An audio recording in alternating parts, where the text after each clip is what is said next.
What's going on, fellow A-Plusers? It is I, your Morphinominal host, Adam Perez, back once again with a brand new review as we're set to go ahead and break down Ultraman Trigger episode number 24, the penultimate episode leading into the finale later on this week, guys. And honestly, I cannot wait. I'm so hyped to see how this particular season winds up ending. It's been one of my favorite tokusatsu series that I've definitely had the opportunity to check out this year. So I'm really eager to definitely go ahead and see how this ends, especially with this being really my first time ever dabbling into the world of Ultraman. So Ultraman Trigger has definitely left quite an impression on me. But remember, guys, at the end of the day, these are just simply my A+ opinions. I always want to know yours. How have you guys enjoyed Ultraman Trigger in regards to the 24 episodes that we've got? What did you think about this week's episode? And what's your level of excitement for the finale next week, guys? So let's go ahead and dive into this episode and definitely go ahead and talk about it a little bit. And the first thing I need to talk about is Carmeara in here, as we get the opportunity to see Carmeara not only in one form in Megalothor, but also getting a little bit of an upgrade towards the end of this particular episode also. She's on a bit of a rampage. I do appreciate the idea that even though we do see her in a monster form, you know, anytime that she speaks, we definitely get like an inside view of the monster, and you can clearly see that Carmeara is a part of this new upgrade that she certainly has. It definitely has like the Medusa vibe to it a little bit, like snakes and things like that all around her face. So interesting design in regards to it, but she definitely has transformed herself sort of into like this evil god, if you will, like a walking monster of darkness, just kind of hell-bent on not only just revenge, but also getting back Trigger the love of that she wind up losing, if you will, regardless if it means she has to destroy the entire universe to kind of get it, which I kind of scratched my head a little bit too, even when Yuna was like, that doesn't make any sense. I'm like, yeah, it kind of doesn't, I guess, right? Like the idea, like you want to get somebody that you love back, but you're willing to destroy everything, especially the universe. So if you destroy the universe, how do you get to spend that time with the person that you've been trying to certainly get back? Listen, it's a evildoer sort of mentality that I feel like villains have always had over the years, so I probably shouldn't trip about it, but it does make me laugh anytime I kind of hear that sort of mentality. But she's on a rampage in here. I even really appreciated the idea that when, you know, Kengo and the rest of the team actually get out of there, that she all of a sudden kind of transforms into like this darkness storm, almost like this big dark tornado that just seemingly is rampaging all across Earth and things like that, even to the point to where like the Eternity Core being unstable, the darkness powers that are certainly activating, it's starting to awaken other monsters too in this particular vicinity. They're starting, I think they said they're starting to evacuate, which means they're coming, they're really sort of being born and running a rampage wherever they certainly are too. So it does make me wonder, with the final battle taking place on Earth, we already have to worry about Carmeara as Megalothor, but I am kind of curious if whether or not the other monsters that are being awoken, if they're somehow going to managed to walk on into this battle too and really kind of put a wrench in the plans of Ultraman Trigger, along with Trigger Dark in her also. It feels very much like they're going to have their hands full. I have not watched the preview for the finale. I did that on purpose. Once the credits stopped, I went ahead and hit that stop button because I really want to go into the finale with just no idea as to what is going to happen. And trust me when I say, I definitely have my own questions and things that I certainly would like to see, or at least am curious to see how it's certainly going to go ahead and come to fruition.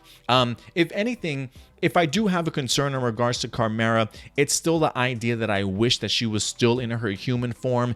You know, the fight sequences might be sort of more up my alley. While I certainly appreciated them for what we got, you know, this being sort of the final fight of the season, I kind of want it to feel a little bit more personal, you know? I kind of appreciate the idea of somebody like Carmeara able to, you know, grab Ultraman Trigger by the neck and like stare at him dead in his eyes and say anything that she wants to say. Whereas in monster form, while I know she's clearly in there and she's speaking through this monster, it still gives me that vibe of monster of the week. You know what I mean? Not as impactful of impactful and personal of a finale that I certainly would like.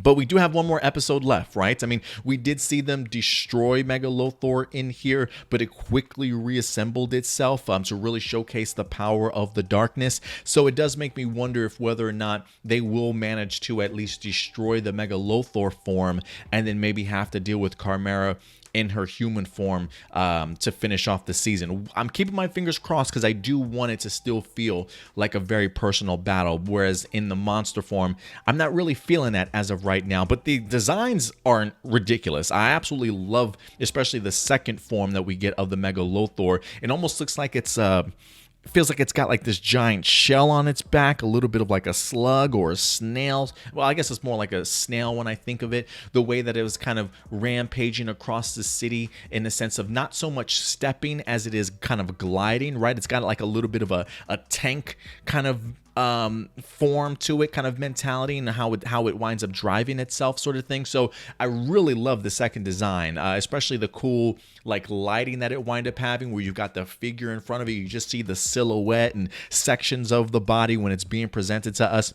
Really cool, and get an opportunity to see it rampage into the city, really coming down to the final battle. I'm really eager to kind of see how this battle winds up sort of taking place. If anything, when it comes to Carmeara, though, you know, we have seen Kengo also try and reach out to Carmeara before as well. Like, I think if there's any way to definitely go ahead and bring her out of this form or bring her back down to their level or snap her out of it, if you will, you know, I do think the love route is probably the way to go with her, right? Because I think Kengo senses the idea that she was in love, that there was some sort of light inside of her. So I am kind of curious if he's going to be able to bring out that light instead of necessarily destroying Carmeara. It would be pretty cool if there's a little bit of a redemption arc. I don't even know how you can redeem Carmeara in one episode, but if her love for Trigger Dark is certainly that strong, maybe there's a possibility. So if I am fascinated with anything, it would be how they take down Carmeara and how her story certainly winds up ending. And quick honorable mention in here, what's up with this damn flower? Like, they've been super mysterious in regards to this flower that Kengo has been nurturing the entire time this season. And in this episode, we get to see it pointed out and focused on twice in here, almost like it's a weapon, or it's like the missing piece to the puzzle that us as a viewer hasn't been revealed to yet, and we'll see how it kind of all connects, right? Because the captain looked at it pretty intensely, along with Chairman Shizuma as well, who kind of looked at it also. It almost felt like a break in case of emergency sort of weapon, but I have no idea what this flower means or what it certainly stands for or is even capable of doing. If you guys have any suggestions or any theories in regards to what this flower could be, please go ahead and let me know your thoughts in the live chat or the comment section box below after this video winds up airing. The other person I want to definitely talk about in here is Yuna, who we get the opportunity to see sensing the earth has kind of become unstable now that Carmeara's wind up getting the Eternity Core for herself. We see Yuna making the decision to try and sacrifice herself like Yazari and use the Eternity Core to seal Carmeara away. And I really love this moment in the episode here. I've actually been a big fan of Yuna's storyline, getting the opportunity to see just that moment between her and Yazari, right? We've seen Yuna slowly coming not only into realization as to why she's so important, learning a little bit about Yazari, her descendants, right? What her potential role could certainly be throughout this season. And, you know, a couple of episodes ago, especially when she was teaming up with her father, the chairman, you know, who wind up like helping even bring like his trigger to, or I should say, a Tiga to this particular world, sort of thing. It felt very much like she had embraced what her role in all of this could potentially be, understanding the dangers that definitely come with it. And even though she accepts that in this season, you know, the idea of accepting it and actually having to do it are two completely different things, right? Swallowing the idea of how terrifying it's probably going to be, but when you're actually in the moment, really showcasing your emotions and how scared she is. And I love the fact that she even asks Yazari, you know, were you scared in this moment? And realizing that, listen, sacrifice is not easy, right? Especially when Yuna's got so many people that she's trying to protect. I just love the idea of seeing Yuna put herself in Yazari's shoes and almost having the same fate as her. So I thought it was just a really great showcase of emotion, for her, especially before Akito winds up stopping her and really reassuring her that she's actually needed in this time more than ever. So while I definitely do expect her to definitely play a role in next week's episode, especially with all the power she has. For me, it's hard for me to believe that just Trigger Dark and Trigger will take care of things. I think when Yuna has the power that she has, it's going to be called upon, I think, at least one more time. Now, whether or not she dies from it or not, I'm almost kind of under the impression that, or at least I'm hoping that she finds a little bit more of a unique way to help them out with all the power that she certainly has in order to go ahead and beat Carmeara. So maybe she'll think of some things outside the box instead of realizing she's got to sacrifice herself in order to steal things away. And that does make me kind of ask and beg the question, will anyone die or perish in the finale, right? I'm wondering if there is anybody that will give up their sacrifice for that moment. When we get the opportunity to see Kengo and his mom, there's a part of me that doesn't want to feel like that was a farewell and like a goodbye. But if there was one, that's the perfect setup in order for Kengo to kind of sacrifice himself, with him being the incarnation of light, being a Trigger from 30 million years ago, sort of being born again. It feels very much like his role is to stop the darkness at all costs, even if that sort of means sacrificing yourself, right? This is why you were incarnated again, for this one particular moment. So I am curious if anybody winds up dying. Does Akito perish? Does Ignis perish? Does Yuna actually end up sacrificing himself? Chairman Shizuma, Kengo, any of the Gut Select team? I would like to know what you guys think. I feel like with this series so far, I don't necessarily think it would be uncalled for or out of pocket. I feel like with all the drama and the emotions that's happened in this season, the idea of a character perishing is a possibility. I'm not too familiar with Ultraman franchises in general as to whether or not other characters in the past have perished or died or sacrificed themselves on the show. If there have been deaths in Ultraman before, definitely go ahead and let me know who and what season, to see if maybe it's still a possibility when it comes to Ultraman Trigger, if somebody winds up biting the dust, especially with all the destruction and mayhem that's definitely about to go down in this finale. And there's also a part of me that's keeping my fingers crossed that maybe this is an extended episode next week. I don't know if they do anything like that, like an extra 5 minutes at the end, or just tacked on to the episode for an extension.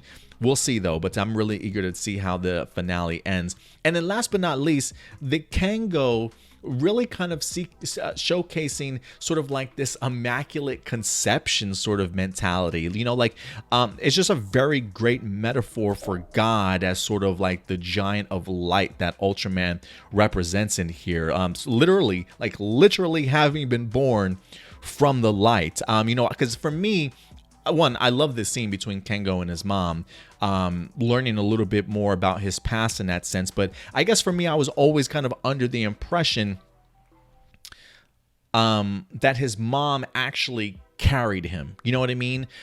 Similar to that of the Virgin Mary, in a sense that, you were miraculously, put into, the mother's womb and then grown through, the entirety of the however long, 9 months, you know what I mean, type of thing. Whereas in here, it's very much the idea that Kengo was found. Just talk about perfect timing when his mom is excavating over on Mars, and she comes across this sort of newborn baby, if you will, and she winds up mentioning to us in here that she immediately knew that he was from the light, or at least born for certainly something greater. For me, I'm more interested in the idea of how if people even questioned her, like, where'd you find this baby? I don't remember you ever being pregnant, right? Like, I do wonder a little bit more about that. I doubt that they're ever going to give us a peek behind the curtain in regards to that storyline. The important thing is she came across this child and raised him as her own, understanding that there definitely was a much bigger calling for his life and mentally sort of getting himself prepared for that. So pretty crazy, but makes a lot of sense when you see sort of how this series wind up beginning, right? Like, she knew he was special and had a purpose, and to see how she was willing to kind of let Kengo go, and also perhaps how Shizuma was so aware and so ready to kind of pass that baton to Kengo in the beginning, right? Like, man, they're really quick about trying to give this man, the Ultraman Trigger powers, that type of thing. So for me, I'm under the impression that his mom at least confided in Shizuma based off of Shizuma being from another dimension and stuff. He wind up sort of making the connections and, knew that it was in fact Kengo's time along with his mom. So pretty cool stuff in regards to kind of seeing the mentality of his mother, how she sort of wind up raising him and things like that, just kind of waiting for that day to happen. It was a really great sentimental moment between him and his mom. And for me, just sort of that reassurance of her love and a reminder that he is her son was really impactful for me. Like, for some reason, when I look at that scene, it reminds me very much of a Man of Steel moment. For those of you who have seen the Superman movie Man of Steel, when Jonathan is confiding in Clark after he saved the school bus kids from drowning and stuff. And like, this is the moment when he's sort of got to reveal to Clark his true origins, where he comes from, his powers and stuff, right? And so this feels very much like a Kengo having already learned what his secret is, but finally confiding in the person that had been keeping his secret for such a long time, right? And Clark is hearing all this stuff about where he comes from, the responsibilities that he now has sort of with all this power and stuff, and it's very overwhelming to him. And I love this scene and just the line where Clark looks at his father, Jonathan Kent, and says, "Can I just keep pretending I'm your son?" And Jonathan pulls him close and he's like, "I am your son." Like, I just got goosebumps just saying it out loud. Like, for me, this moment between Kengo and his mom felt the same way in a sense, right? Like, even though you are meant to be so much more, don't ever forget that even though you know that you're the incarnation of light, I'm still your mom, right? Like, you're still my son. I raised you as if you were my own.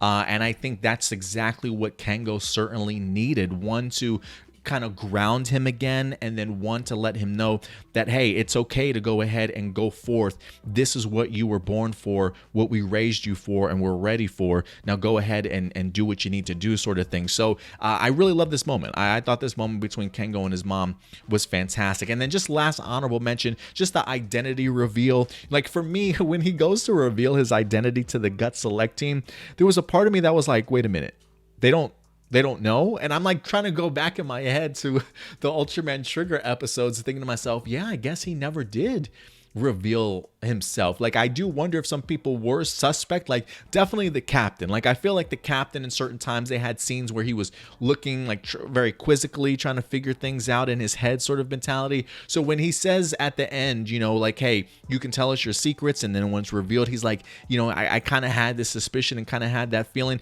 It makes sense for the captain, but like everybody else, I'm just thinking to myself, wait, this whole time you really didn't know that it was him? It just made me laugh, because I just thought, as closely as they're working together, as much storyline the Gut Select team has kind of been involved in, for some reason I thought he's got to have had revealed it already, or they have had to have found out, but nope, not at all. And I do love Tension, the pilot of the thing, where he like slaps him on the back, thinking like, because he definitely looks at Kengo as like this puny human, if you will, like, you're Ultraman Trigger. And I love the fact that he pats him on the back and he's like, okay, maybe you've been working out in secret too. I really loved his impression, or like his reaction, I should say, in regards to the identity reveal. But it seems as though everybody's officially on the same page now. Ignis is certainly on board. I got a little bit of a chuckle of the big hug that Kengo winds up giving him also in this episode. So it's good to see that everybody's on the same page, and everybody's certainly willing to fight. And I think that's one of the things that I love about all these cast members and just these characters in general, their willingness to definitely work together and push through adversity together. And this is definitely going to be their biggest battle. So I cannot wait, ladies and gentlemen, for the finale of Ultraman Trigger. But again, at the end of the day, these are just my A+ opinions. I want to know yours. What did you guys think of the penultimate episode, episode 24 of Ultraman Trigger? Let your thoughts be known in the live chat or the comment section box below. And until next week, guys, we'll see you then. But until then, do us a big favor. Take care of yourselves, take care of each other, and keep it A+. I'll talk to you guys later. Bye.